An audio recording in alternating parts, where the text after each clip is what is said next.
Alright guys, it's been a while since my last update video. Not too much has happened on the Jeep, though I might edit in the part about me getting a CB radio. It's not wired up yet, but I might edit in that part, I might not. There wasn't really much point at the video other than showing you the CB radio I got. It's like a cheap one from Goodwill. I can show you actually that. Let me unlock this bad boy. Stupid bug on my head. Okay. Just unlock the bars.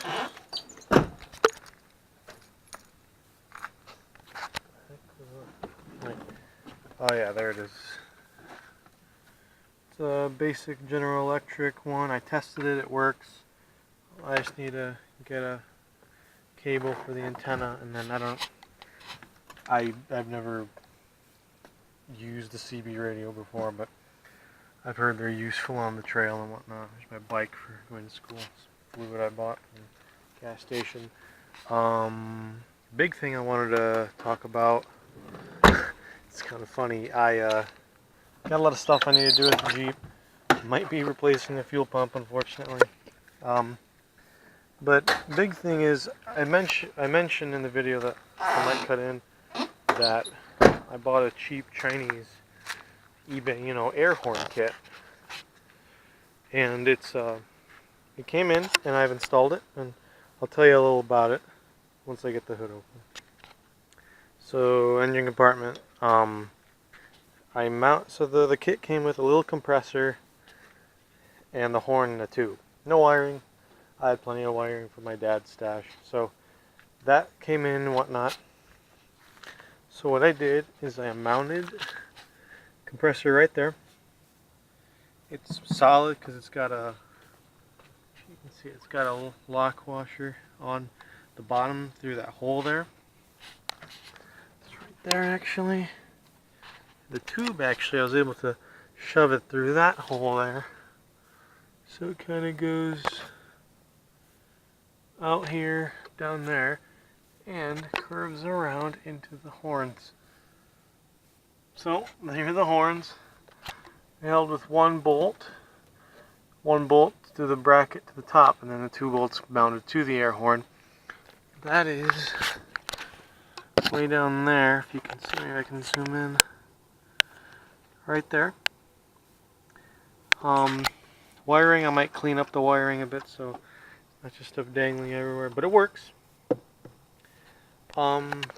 Big thing regarding this, we were having issues with not getting any power at the switch for the horn.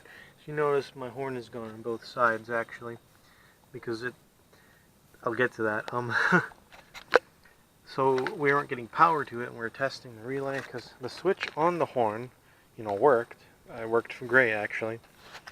I mean, actually, when you click the horn, the relay went, but the horns didn't go.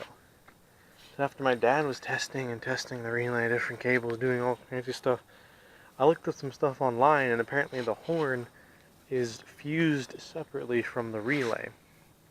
So I checked the fuse for the horn. Sure enough, it was blown. Replaced that, and this side horn started working along with the air horn. But we had to unhook this side stock horn, and then it stopped. So what we came to the conclusion is that stock horn and this compressor draw more than 15 amps because the fuse is only a 15 amp fuse. So maybe this one draws 10 and that one draws 7.5, so it just blows the fuse. I don't know the specifics for those, but that's what we came to. So unhooked that one, unbolted it. I'm able to use this one, and it works great. I'll actually show you. It sounds funny almost, but it's better than not having a horn. It's a funny little horn.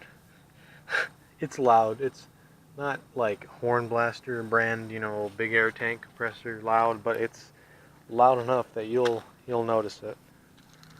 So I'll see if I can get a video of me honking. Actually, I'll just do it right here. Put this here, I can't do this too often because I'm in the neighborhood, so bear with me.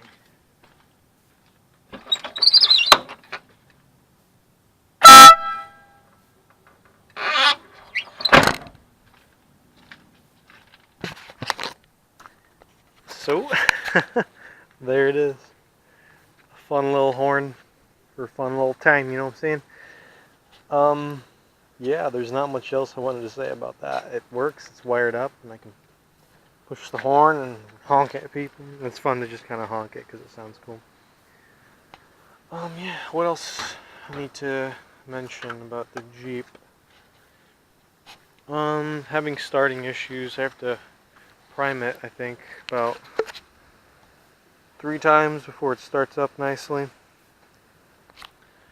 So I have to prime it 3 times, so it starts nicely. But basically, we came to the conclusion that after it sits for a while, there's no pressure and there's no leaking anywhere in the ground. I can't smell any gas. So my dad was like, "Hey, you get to replace the fuel pump." I'm like, "No, let's not do that." And yeah, that's basically I'll have to replace the fuel pump, which will be a lot of fun.